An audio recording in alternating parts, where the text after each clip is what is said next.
Season of the Chosen. Sola's Scar. Digging leaves a mark. Her wait was nearly over. Tristan could feel it as she climbed Cadmus Ridge. Sunlight, amplified by snow, pierced her eyes now. She had ascended above the cloud line. She tilted her gaze down, focusing on the crags immediately before her. Her muscles cramped as she reached up for the next ledge. No holding back now. Over the radio, Lord Saladin's voice grew staticky. Cabal incursion. Vex. Up ahead. Without a word, Tristan's ghost switched it off. There were others nearby to carry out the Iron Lord's orders. He wouldn't miss them. She doubted anyone would, her ex-teammates least of all. She had betrayed them. Or so Sadich had screamed.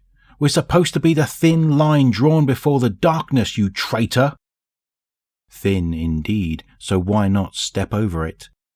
Because they didn't have it in them, she checked.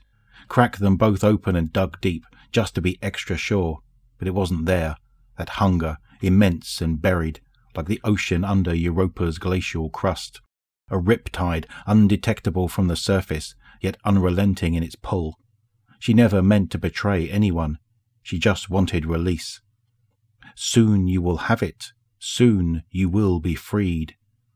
Muscles shaking with exhaustion, she threw her hand up and at last grasped snow. She had reached the top. For a moment she laid on the embankment, chest heaving. When her vision cleared, she gasped. There it was, black stone stark against the gleaming white. It seemed to pulse in time with her heart, attuning to the desire churning within.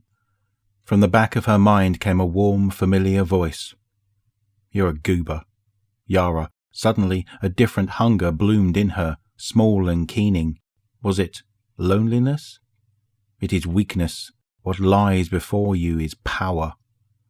The pulsing intensified. She could feel the blood pumping through her veins as she stepped towards the obelisk, hand outstretched. She had never been so close.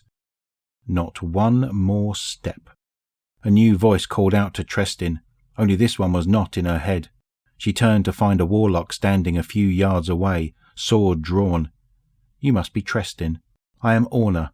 I encourage you to come with me. Quietly." Tristan looked at her, then dove for the obelisk. The last thing she felt was steel, pure, cold steel, piercing through her heart.